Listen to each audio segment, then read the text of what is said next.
It looks like we are live here. Hey, everybody, welcome back to another episode of ATL on Fire, the podcast where we talk all things Atlanta United football and all things soccer. Dave, Carmen, how are you recovering from St. Patty's Day weekend? You go first, Dave. Oh, that's fine. I'm not Irish, so Yeah. but, I'm a little too Irish, as you saw at the game. But yeah. Mikey So Dobbs, if you saw him at the supporters tailgate, he was the Atlanta United leprechaun. Yeah, Yes. I was definitely wearing my DNA. In many ways. Yeah. In many ways. Yeah, we had a great time down at the supporters section in the parking lot there yesterday pregame. Orlando. We'll talk about the game yesterday, but before we do that, we're going to also recap the New England game. So we have two back-to-back wins. 6 home goals, and we're back to the fire in the stadium. So some good vibes, right? Yeah.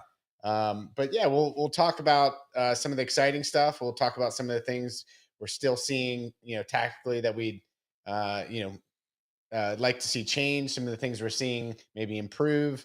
But before we do that, Dave, you've been nice enough to, as always, bring us a nice red wine. What are we drinking here? It's a Chilean Cabernet Conchitoro. It's one of their high-level wines, Marqués de Casaconcha Cabernet from the Maipo Valley in Chile. What you think? That's really nice. It's different from what you've brought in the past. So very different. This is a pretty high class wine in honor of our really good start. I like it. Very like good. the vibes. Yes. And you had a Manchester United win over the weekend too. Take that, Liverpool. Yeah. Jurgen Klopp in his final season not winning the FA Cup. Nor just got to say that. Are my Wolves either. No. Had a total meltdown against Coventry City. But it was an American who benefited. So that's what you said. The American scored the game winner against your beloved Wolves. So,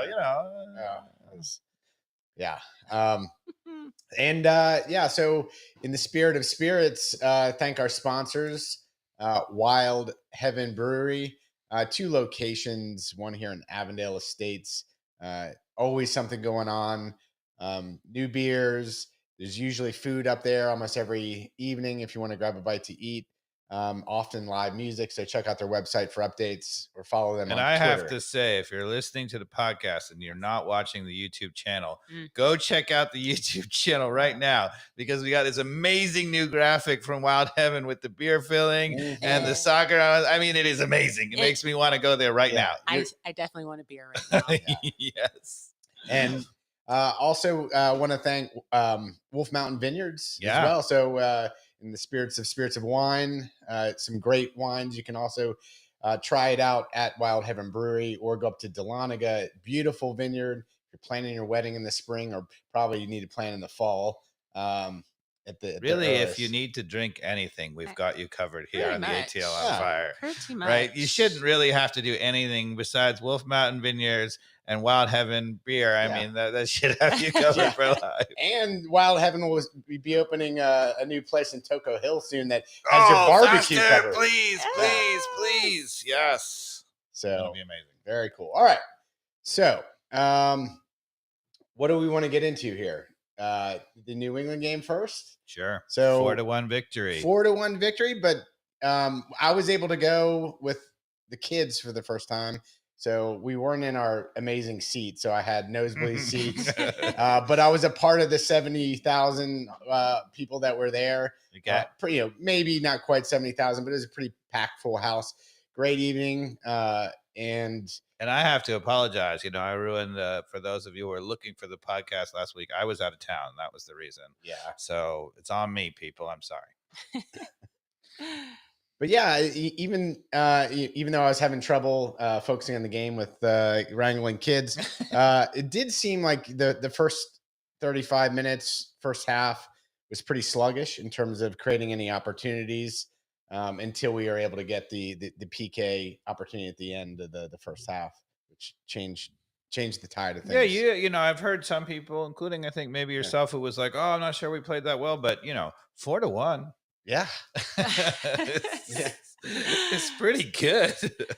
No, and when I went back and watched it on Apple TV, and I actually was was happier with the way the game got played than Mhm. what I was observing live, intermittently watching kids. But yeah, it was good. We'll get to this more and as we talk around the league or whatever, but the second goal on the second penalty kick, Right. what did you think of that call? Right. So it's a cross that goes I hate it. Silva cross right into his arm from pretty close. I don't like And that call. they at all. go It's not penalty. to me, that's not a penalty kick. Like, honestly, I would be furious if it was the other way around. Like, his arm did like a little bit of this, but I mean, It was in a pretty natural position. It So was a little bit out, but it it was wasn't like it was Okay. A, it was in a pretty natural position, and B, it's like one of those ones. It's like point blank range. yeah, it was close. It's only like 10. You know, Silva Oh. was right there, and Mhm. almost like, yeah, you whack it at him Uh-huh. because you kind of know that's gonna happen half the time. I just feel like it's the wrong spirit of the game. I have to say, I completely agree with you. Like, I mean, I know it's a penalty for us. Yeah. You know, I love that, but that's a terrible call. Yeah. And I'm trying to remember the first penalty was obviously a penalty. Yes. Got played in, and Yakimakis got cleared. In fact, it would have probably been a goal anyway, except one of the Yeah, it did referees, go in. the referees blew the whistle before it crossed the line. A little so- too quick, right? As Yeah. the ball was going in, you're like, it's like Yeah. we scored.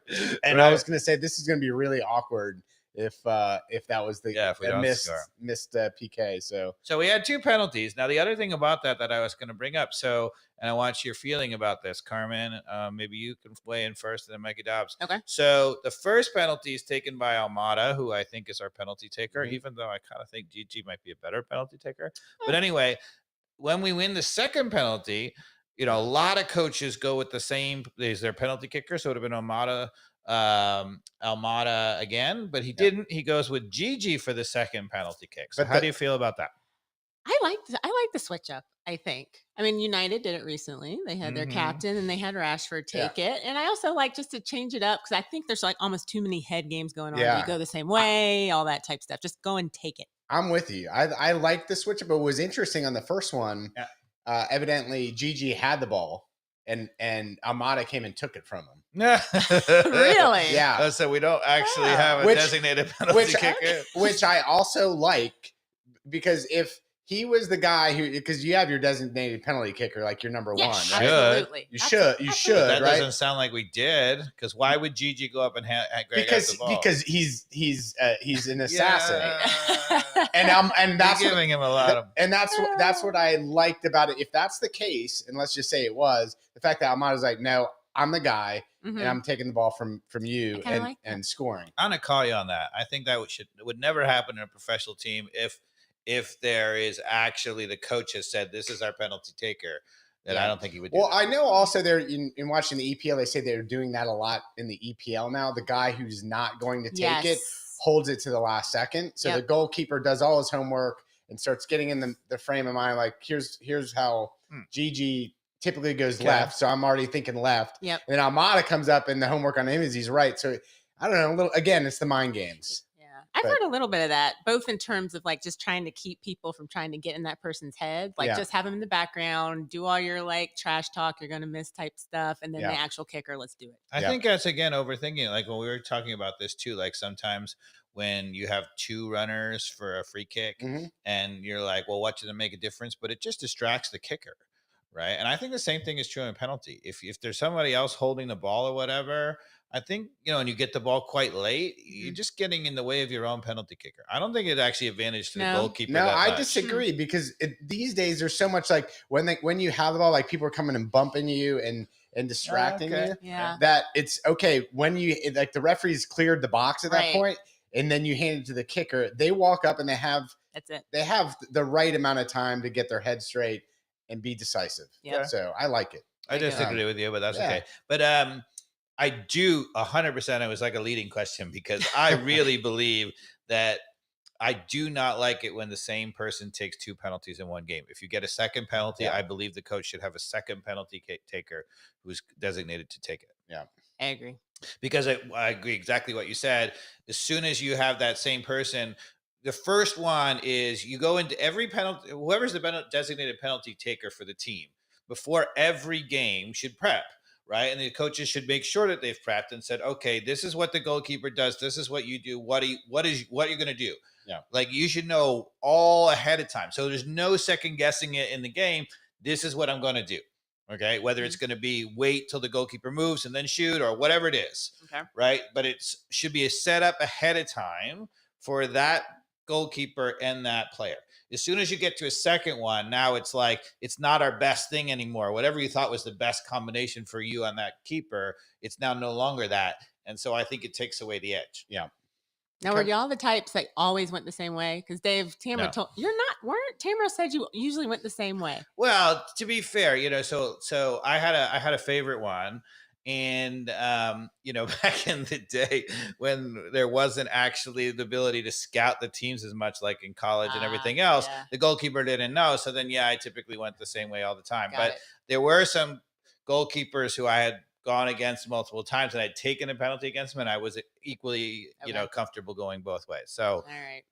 sort of, I don't know. I had a very clear method. I always went the same direction and I went with low power. And just said, hey, all I did is look at the right side netting and just say, I'm going to absolutely smash it right into the side netting and just don't change. Like, and then if you miss, which I may have only missed it like one that I can recall in one of the ADSL games or something like that back in the day. But then, you at least your head was in the right spot. And that's all you really, I only ever missed one and I was a penalty kicker for most of my teams. And I didn't miss, it was saved. Okay. It was a terrific save. Actually, goalkeeper went down and got it in the corner, and I was like, "Well, what can you do?" Yeah, I was like, All right. So New England game. We get the penalty to end the first half the right way. I think that was in the 45th minute or something like that, wasn't it? Yeah, there was one penalty in the first half, and then and then the second one was the Silva one that we talked about. Shambolic. But the next two goals by Giakoumakis were fabulous to get his hat trick. Yeah. Before we go to that, though, can we go to the clip? I want to point out, so from the highlight package, this was a chance that we gave up. And if we'll set the scene here, right? So New England is attacking down the right side. And for once, Wiley's out wide on him. Yes. And my notes. Yeah. I wanted to bring this up because if you're a fan of the podcast, you're like, oh, that's what they've been screaming about all the time. They want him here. And then if you're not a fan of the podcast, you would be like, look, it ends up in a disaster, right? Because Wiley gets turned here, right? He just got beat. And he gets beat. And I'm going to point out two things about that. So first of all, even after he gets beat, there's so far to go. He's at midfield that he actually basically runs with the guy the whole time. And so it doesn't end up being a disaster. But what I really want to point out about this, in the system that I would like to see Wiley up tight. And I would like to see, in this case, the left of the two center backs a little bit shifted over so that if he does get beat, that's him to come over. And if you watch Williams on this play, I mean, he is like in no man's land. Yeah, he's almost like if Wiley can't stay with him, that guy can just run straight to goal. Yeah. He's like not reading it at all. So play the clip. So Wiley gets turned. So he's softening up. Look at Williams. He's just backing up. Yeah. He never goes like he's going to address that at all. Yep. And I, one thing I've been noticing a lot about him, of the center back pairing, I feel like Stian is quite aggressive. Yeah, he's on people's back. He's on people's back. I really like it. But Williams looks like he's afraid and backing up a lot. Yeah. And I think that's where you saw it right there. Now, you might say, okay, he shouldn't necessarily go over there early because then he opens everything up behind him. And I'm okay with him taking the time or whatever. But it looked like he was never going to come over. Yeah. I'm like, you still have to come out eventually, right, to address that.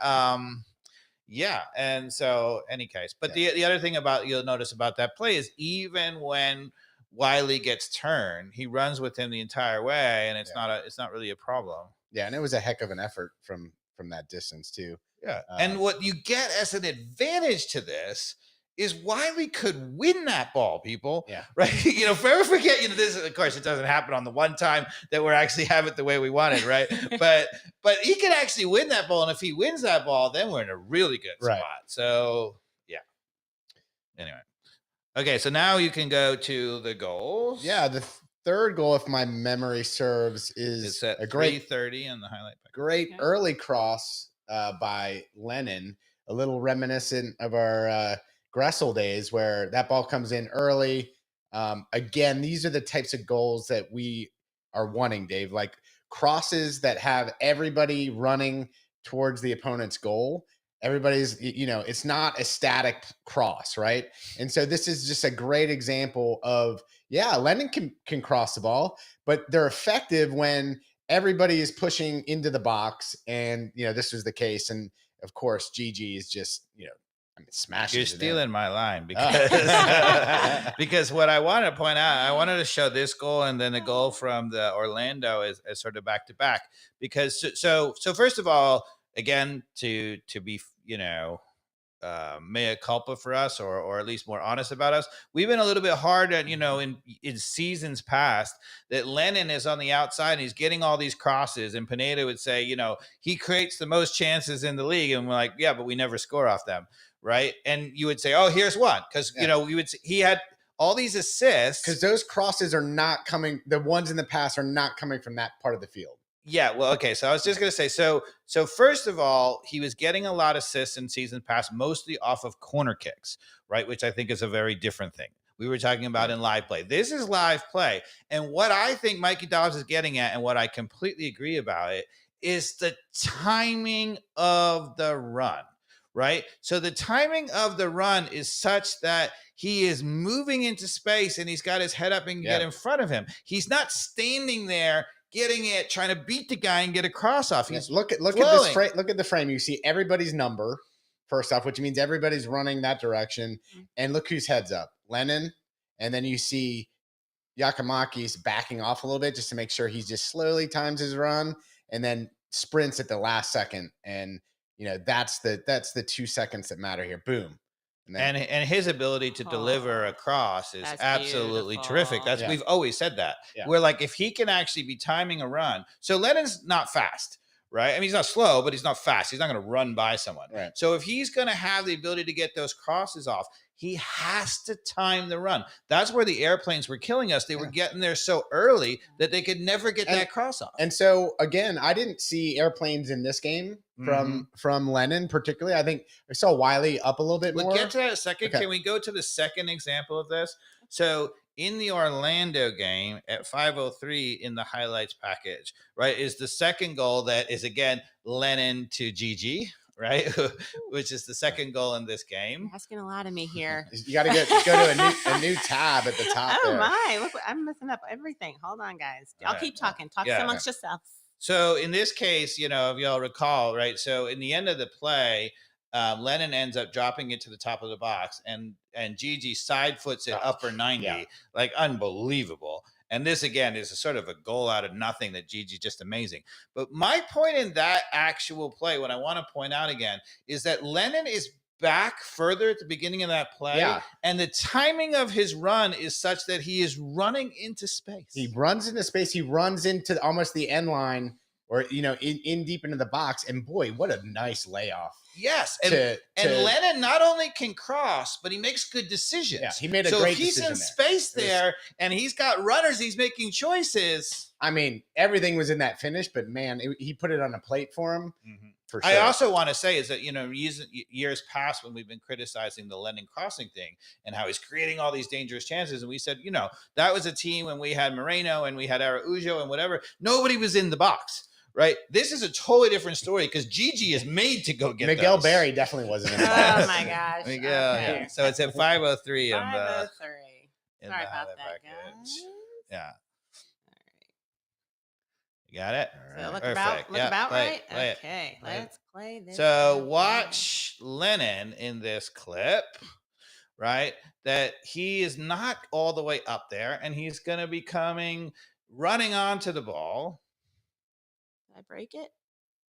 No. There we go. It's just maybe my internet. Oh. We're going to have to go back. Oh, yeah. Ooh.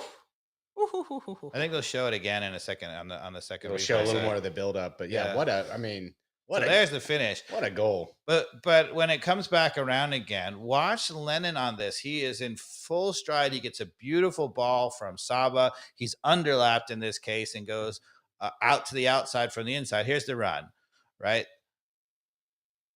There he goes, right? Yeah. And so he receives it fully running. He's not all the way up there, right? And this is what I've been talking about all season. And maybe I'll go to the tactical board right now, because one of the things that's so important to Atlanta United is the flowing that everybody is attacking together. Yeah. And I want to talk about it not just about Lennon, but I want to talk about it in the context of what you're about to say, which is the back three. Yeah. And I want to talk about it in the context of Saba and Silva. Okay. Tactical board. Tactical board. Let me make sure it's up. All right. Ooh, you got it?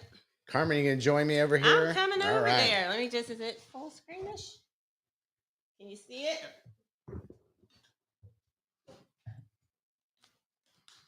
Oh, look at that. I even have the New England players all marked up here. We're on